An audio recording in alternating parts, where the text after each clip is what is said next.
आगामी विधानसभा चुनाव को लेकर सियासी सरगर्मियां तेज हो गई हैं। केंद्रीय मंत्री रामदास अठावले ने बड़ा बयान देते हुए कहा कि Republican party of India Tamil Nadu में 25 से 30, केरल में 10 से 12 और असम में 15 से 20 सीटों पर चुनाव लड़ेगी। उन्होंने बताया कि पश्चिम बंगाल को लेकर अभी चर्चा जारी है। आरपीआई का लक्ष्य ममता बनर्जी को हराना है, इसीलिए वहां वोटों का बंटवारा नहीं होना चाहिए। अठावले ने यह भी संकेत दिया कि आरपीआई कुछ राज्यों में भारतीय जनता पार्टी का समर्थन कर सकती है, हालांकि इस पर अंतिम फैसला अभी बाकी है।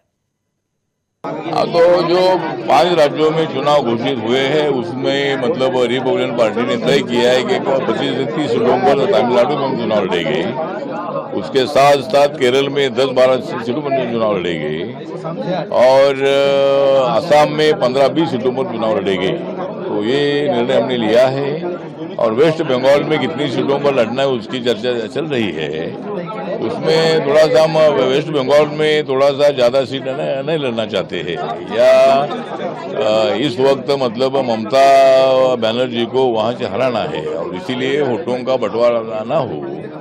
इसीलिए मतलब रिपब्लिकन पार्टी से सोच रही है कि भाई पूरे सीटों पर बीजेपी का समर्थन करे, लेकिन अभी तक फैसला नहीं हुआ है। बहुत जल्दी फैसला हो जाएगा, लेकिन हम 5 राज्यों में से 3 राज्यों में हम चुनाव लड़ रहे हैं और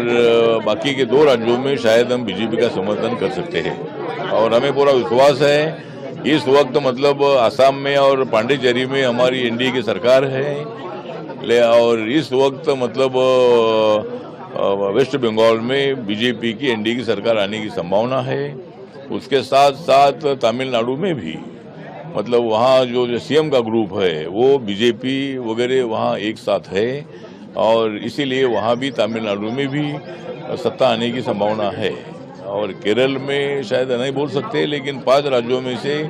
4 राज्यों में एनडीए की सत्ता आएगी, क्योंकि नरेंद्र मोदी जी ने जो देश का विकास किया है वो लोग देख रहे हैं और इसीलिए लोग हमारे साथ हैं और इसीलिए